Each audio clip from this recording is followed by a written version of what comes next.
Well, like I like to look up laughing baby videos online, and I like to look up silly videos like I like to look up silly videos like smack cams. Um, like, have you guys seen laughing baby videos? Have I showed you those You yet? have showed me. Okay. What about Mad Libs?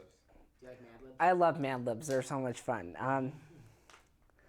Like my favorite category is the part of the body. Like, like, like, my favorite one is probably nostril. What about yours? What's your favorite? You like the ear?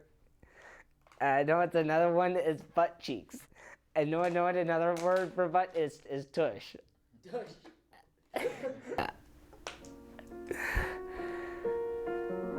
Charlie. Yeah.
Yes, cat eye syndrome is the disability I have, and I also have trouble with academics. For example, I have a lot of trouble with math.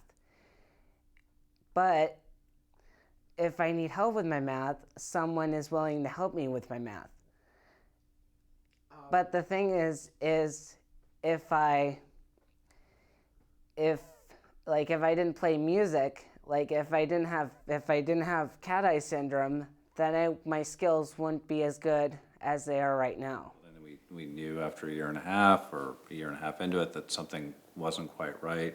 I mean, when we did get the results back after they had mapped the genome and we sort of found out that he had this sort of rare chromosomal disorder, this cat eye syndrome, and the implications of that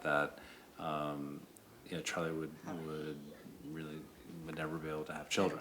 I'd come home at the end of the day and I'd hear about how he would cry for 8 hours straight. So it was really upsetting to us that every single day I'd come home from work and just to learn that he was crying all day long. And so it was really these in-home daycare places where they started suggesting that there might be something wrong.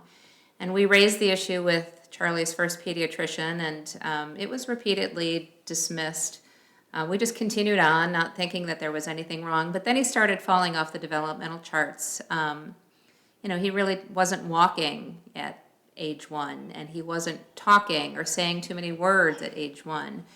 It really wasn't until he was about 18 months and, solidly off the developmental charts that we sought the advice from another pediatrician who did some additional testing, and we went to a pediatric neurologist who was able, through a simple blood test, determine that he had a chromosomal anomaly, and we later discovered it was a syndrome, a relatively rare syndrome called cat eye syndrome. Snows are falling on Dallas Mountain. Snows are falling so deep. Charlie would never be able to have children. Having said that, it was, and we told this, it was like a death in a way. I mean, it was very, very emotional, no doubt. But then you sort of pick yourself up and move on. No, you can stay on the couch. This spot here, I'm gonna put stars. Okay. Pardon me, between here and here. Okay, is there something wrong with that section? Not bad. I'm gonna write Pearls. pearls. Now, you're not purling that section, but why are you not purling it? Because it's hard. It's the fingering that's there. It's hard, okay? So what you need to do is just listen with your ears right there and see that you are playing it with pearls. Maybe I should do it hand separate, maybe. No. No? No. It's coming. It's Maybe coming. I should go slower. No. All you need to do is Listen. listen. It's like, is your recital this week? No? No. Okay. So you just relax. Okay. And you just, if you have to play this movement a little slower for right now, for 626 concert, is that a big deal? No, like the first movement, I know it's fast, but I have to play it at that nice speed how I have to play it right now, because I only have like this little much time before my recital. But it's coming nicely. Yeah. I guess I met Charlie 5 years ago now, and he came to me because of a shared colleague, Allison Nelson. And Allison Nelson and I had worked together for over a decade. And she knew Julie Carpenter, and she came to Julie at some point and said, you know, Julie, Charlie should meet Den Den, which is what everyone calls me. And so we met here at church. Charlie was playing piano, or had been playing piano for about 8 years, as I gather, but he was getting a little bit bored with it. So he decided that he wanted to look at another piano teacher or something. He didn't know what. So he came into this space, and he heard the pipe organ, and I wouldn't say it was me, I would say the pipe organ transformed his life.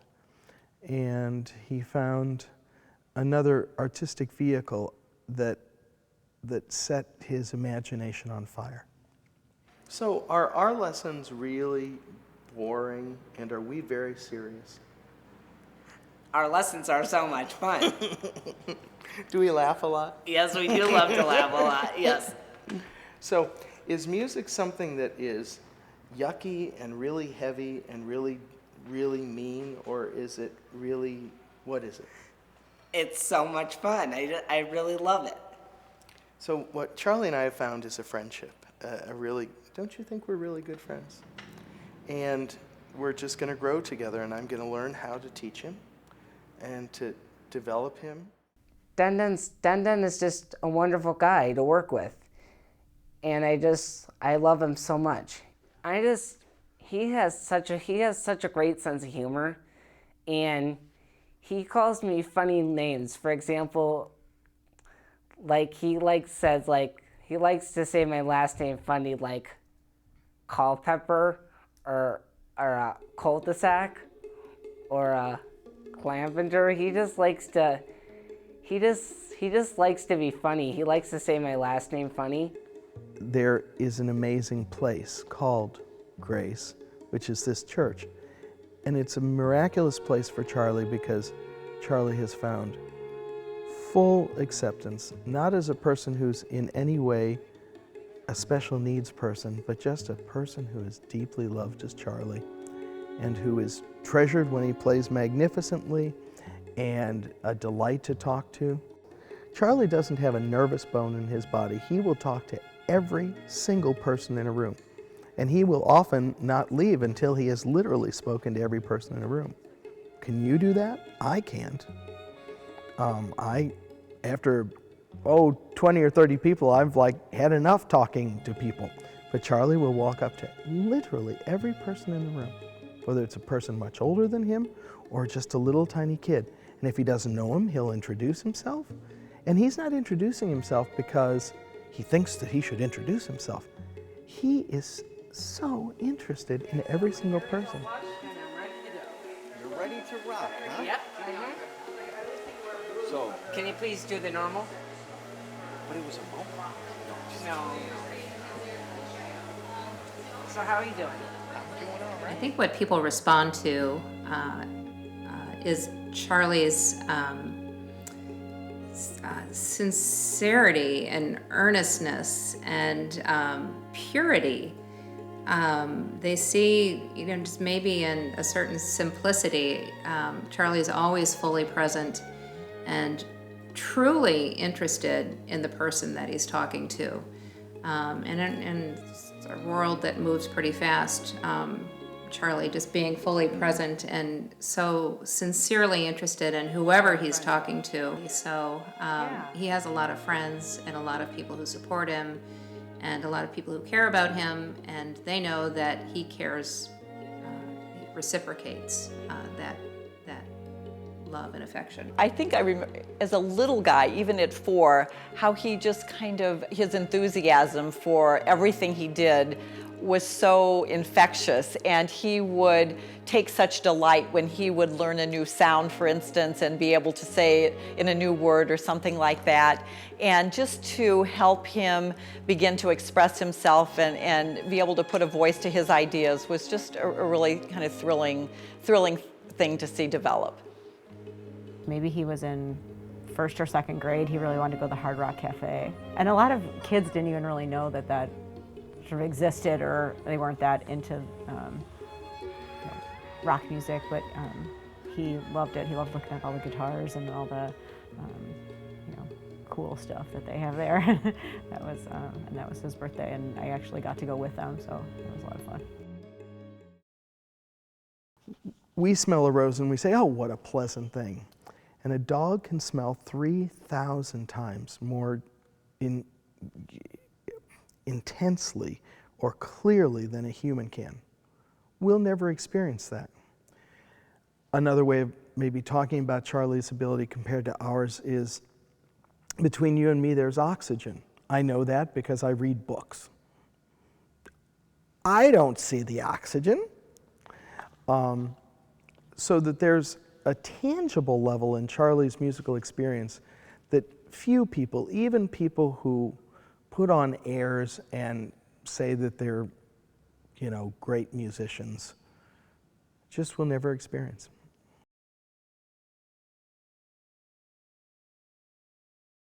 Okay, I want to try something with Charlie. Now, he doesn't know that I'm going to do this. I'm going to play something on the piano, and notice that he can't see the piano. And then I'm going to ask him to tell us, and he has no idea what I'm going to play, and I'm not going to play anything simple. This is going to be sort of complicated.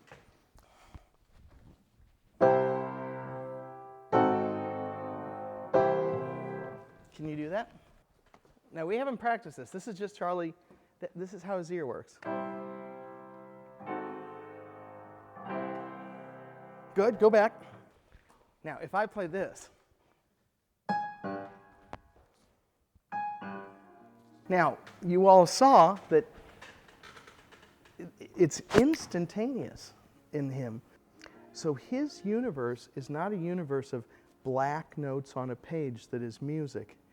Music to him is like a glass of water is to us. It's tangible. It's holdable. So there's a part of his brain that is super developed. It's more developed than I am. Charlie is one of 2 students that I've had. I'm not being modest. I am a really good musician. Charlie's better.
we use a word wrong, or we make it seem wrong.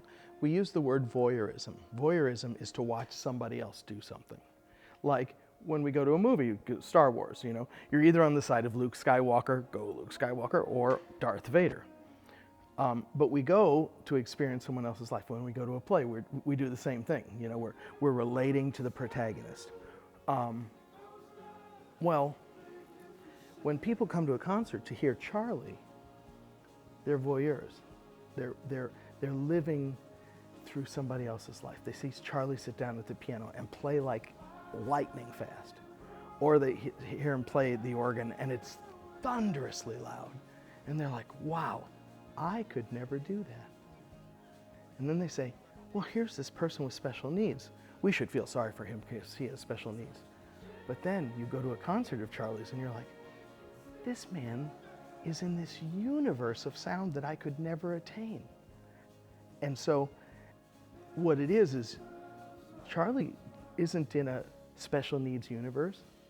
He's in a different universe, and sometimes we would all dearly love to be in that universe.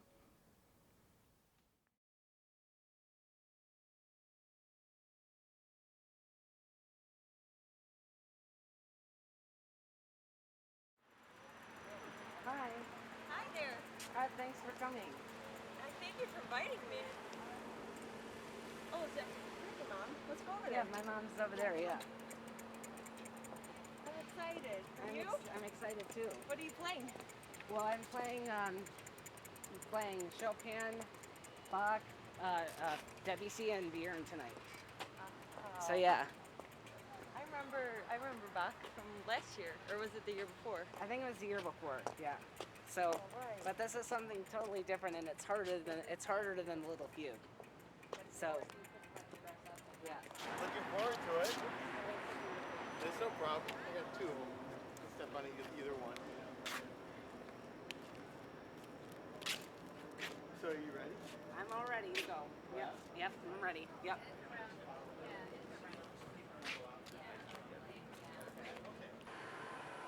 Hey, Mom.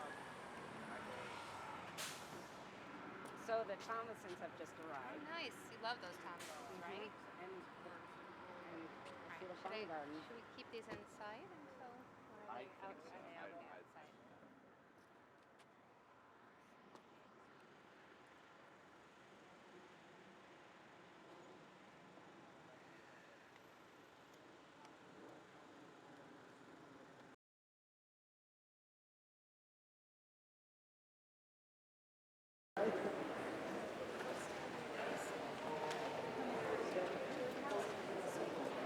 Here? Yeah, that's fine. Look at the girls.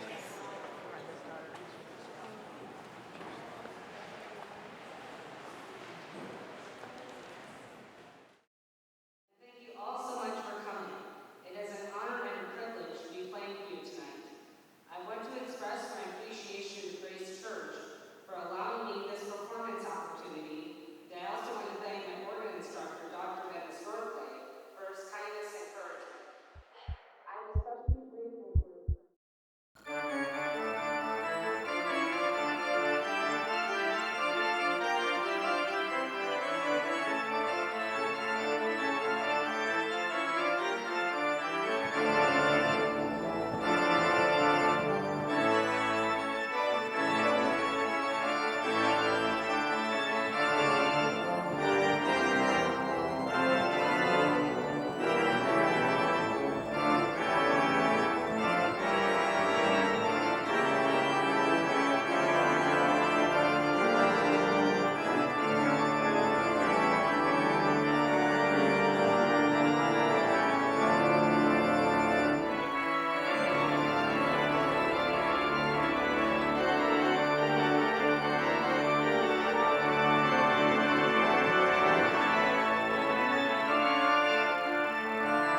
he truly has this following of people who love him and think he's great just because of who he is, but then have really come to be touched and moved by his music. And people who've worked with him when he was just, 5 or 6 years old, and now are still coming every time he has a concert, and getting together afterwards and talking about how special it is. And for educators, it's been amazing for us to be able to see somebody that we worked with and nurtured, but you never are really exactly sure if they're going to be able to manifest the things that you believe are in there somewhere. And so he's a great example of sort of why we do what we do, and it helps people, I think, continue to remain optimistic and encouraged about the possibilities within people. The trio sonata, I messed up a little bit, but I did all right. Yeah, it sounded fine to me. Okay. Here you go. Thanks. Congrats, Charlie. Thanks. I can put your music away if you want to go greet your friends. Okay. Thanks, Madeline. Yep. Charlie, Charlie, Charlie. Charlie, Charlie, Charlie. On the organ, does Dennis have a small butt or a big butt? Big butt, isn't it? Yep. She was like, Charlie, you gotta scoot over. I have a big butt. Hey. Hey, Charlie. You Thanks, did a good job. Thanks so much for coming. Hey, Hi. Charlie. Hey, Brando. Excellent job. Thanks so much for coming. Thank you for inviting us Of all. It course. was awesome.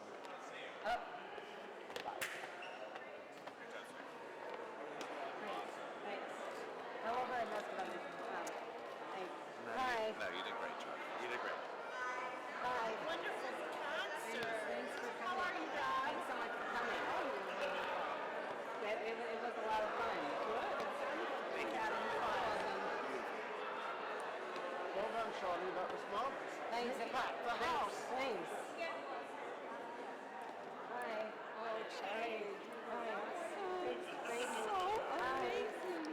Hello. Charlie, I'm so proud of you. You did such a wonderful job. Thank you. It was a lot of fun. Was it? Did it feel good? Thanks, Natalia. Oh, my goodness. Yeah, that French piece.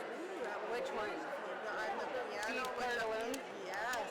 I love Perloon. That's one of my favorites. Oh, that moved me. And you could tell it was a crowd pleaser. Oh, it's one of my favorites. Congratulations. It was fabulous.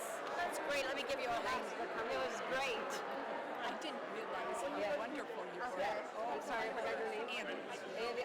We should have Charlie remember some of his speech and music, his favorite things. Yeah. remembers Alligator Soup that I sang with the group. Yeah. So what do you remember from my music class, Charlie? Come on. I know that you used to play cassette tapes. Did you play cassette tapes? You're dating me. What? You're making me old, Charlie. What? Did you play cassette tapes? Yes, I played cassette Yep. tapes. And we had music concerts. Like Yes. we had music concerts for We the did. students and the teachers. He doesn't That go back was to the very 78 nice. program, RPM. remember that? The 78 You like RPM playing was that pretty drums a lot, record too. there. So That was did Harry. fun. That's my Alan, hero. do you I remember still remember Big Hearts. Alligator You soup. do. Alligator soup. If I don't get some, I think I'm gonna drool. Give away my, what was it? Give away my hockey Hockey stick. stick. And give away my hoop. But don't give away my alligator soup. Alligator pie. more verses. Oh Oh my gosh, he does. Harry remembers Big Heart's Little Hands. Way to go, buddy. We talk about three dimensions, height, width, and depth. Then we add the dimension of time. And of course, physicists say that depending on the construct, there can be up to 16, 17, 18 dimensions. And it is not an overstatement that Charlie has taught me a dimension of music that I never really thought existed. Charlie lives, yes, in this world, on this floor and in this room, but he's also in a world that very, very few people ever experience, where music is not something pretty or something to relieve stress or to listen to at the end of the day, but music is for Charlie. Not is something, it just is. Goodness, yes. There's always this idea that someone with special needs is not able to go beyond a certain level, and that is so not true. You know, exactly in Charlie's case, you know, that at the beginning, I really didn't have a concept of what he would be able to do, and he just kept, you know, going beyond each little barrier and achieving amazing things. So we talked a lot about changing our attitude, to have a positive attitude. Sometimes school would be frustrating, or Charlie would be frustrated with things that we were working on or things that were hard for him. So one day he wrote I told him, write in your assignment notebook that tomorrow we're gonna change your attitude, but he wrote attitude, T-O-O-T, and I just thought it was so funny because here he was grumbly and mad about having to change his attitude, and then he sort of wrote this kind of funny, but not on purpose, he just spelled it wrong, but it was funny for me. It helped my attitude, and I kind of photocopied it and I kept it on my desk for many years as a reminder of, you know, how to change your attitude.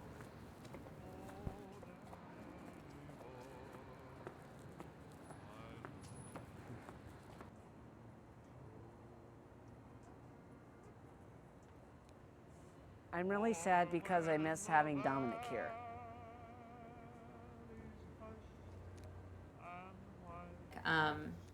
Dominic was just a kind soul who Charlie and Harry met at Gottlieb Health Club. So every day I would go for a workout and I would put my two guys in the babysitting, and I started to hear about it, this great big kindly gentleman who would stop in the babysitting and visit with all the kids, but seemed to take a special interest in our two boys.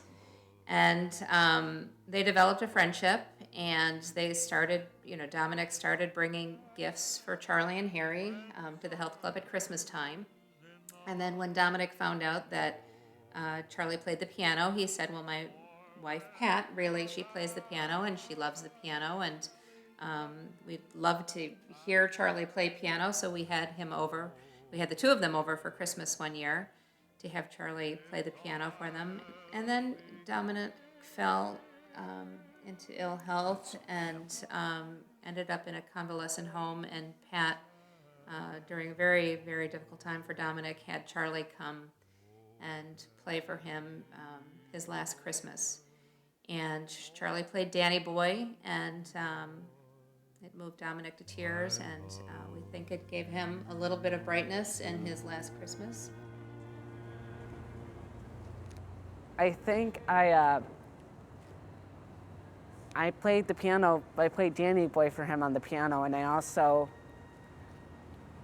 went up to his coffin and I gave him hugs and kisses.